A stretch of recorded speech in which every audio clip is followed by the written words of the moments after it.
boxes 28 to 30 on your answer sheet. What information is given about Vanden block in paragraph number 3? अब कुछ जो MCQs हमारे पास होते हैं वहाँ पे पैराग्राफ नंबर मेंशन होता है. मोस्टली केसेस में आप कह सकते हैं कि अराउंड 80% केसेस में ये होता है कि वो पैराग्राफ मेंशन कर देते हैं in paragraph number 3, in the last paragraph, in the first paragraph, in the second last paragraph which information is mention. अब यहाँ पे उसने क्या दिया कि what information is given about this in paragraph number 3. It means कि हमें answer कहाँ से मिलेगा? Paragraph number 3. बाकी पैराग्राफ्स हमको रीड करने की ज़रूरत नहीं है. He narrowly avoided the dangerous situation. He didn't understand the equipment he was using. He didn't react fast enough to the situation and he was fortunate to get the help he needed. अब जैसे मैंने आप लोग को listening में बताया था कि in listening you will get irrelevant information. आपको इररेलेवेंट इन्फॉर्मेशन प्रोवाइड की जाती है ड्यूरिंग एमसीक्यूज़ के दौरान.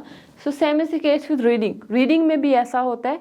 लेकिन रीडिंग के जो एमसीक्यूज़ होते हैं list of headings, you will not find that one in sequence. But MCQs में एक बेनिफिट ये है कि most of the time they mention the paragraph. वो पैराग्राफ मेंशन करते हैं और you have the proper nouns so that you can find the answer. आप वहाँ से अपने आंसर्स फाइंड कर सकते हैं.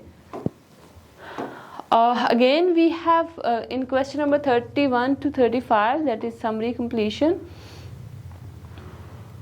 अब ये एक है, ठीक है, this is called you can से मैचिंग स्टेटमेंट्स या मैचिंग पैराग्राफ तो है नहीं कह सकते इनको.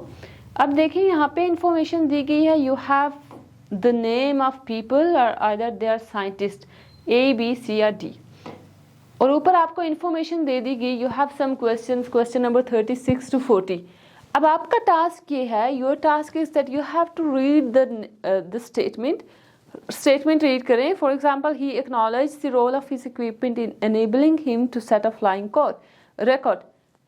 First read the questions carefully, then इनको आप अंडरलाइन करें. इंपॉर्टेंट वर्ड्स जितने भी हैं, you have flying record, you have equipment and the enabling.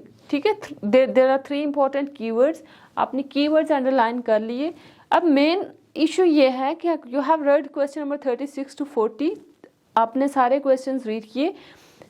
उसके बाद हमारे पास आ गए साइंटिस्ट के नाम दिए गए. एरिक स्कॉट है, you have Chris Clark, Patrick Van Bluck and the last one is we have Yuvis रोजी.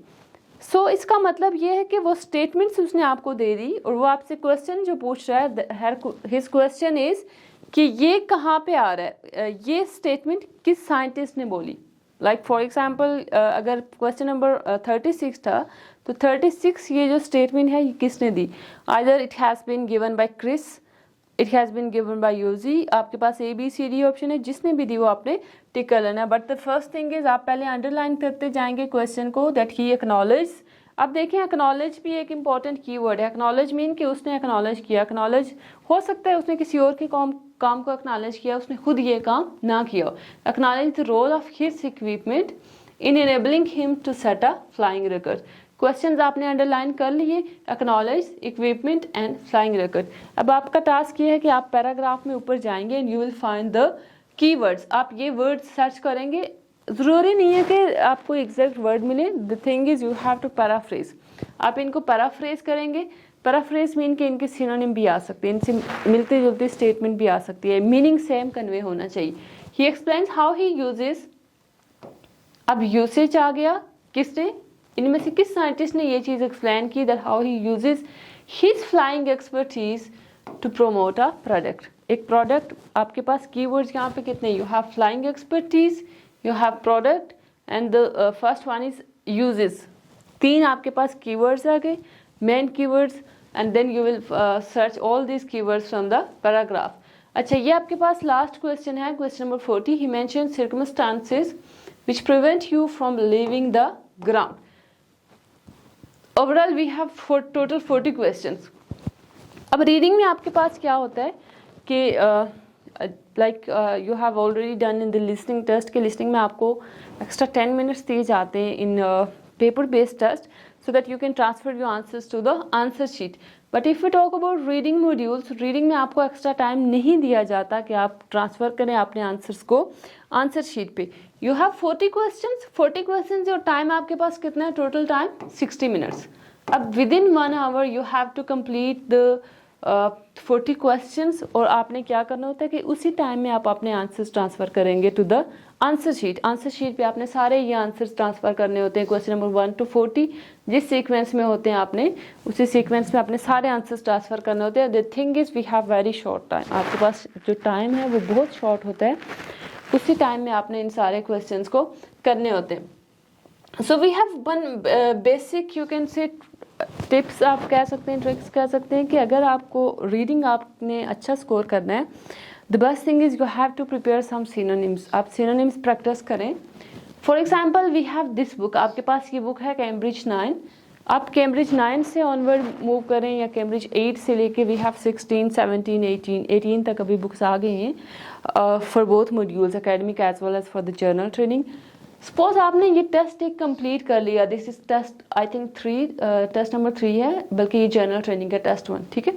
आपने ये कंप्लीट टेस्ट कर लिया, but you have find some words, आपको लग रहा है कि आपकी जो वोकैबुलरी है वो शार्ट है, you don't know the meaning of acknowledge, you don't know the meaning of experiment, या आपको कुछ वर्ड्स ऐसे हैं जिनके मीनिंग्स आपको नहीं आ रहे. सो योर टास्क इज़ कि आप ये करें, make a list in your register. आप रजिस्टर में एक लिस्ट बनाएं कंप्लीट वर्ड्स की कि ये बुक थी, I have read Cambridge book 9, book 9 आपने रीड की टेस्ट वाइज, टेस्ट 1, 2, 4, 3, 4, ठीक है. उसकी फिर लिस्ट बनाएं, वर्ड्स एक साइड पे लिखें, देन राइट द सिनोनिम्स और मीनिंग्स, या मीनिंग लिखें, बेशक आप उर्दू में लिखते हैं.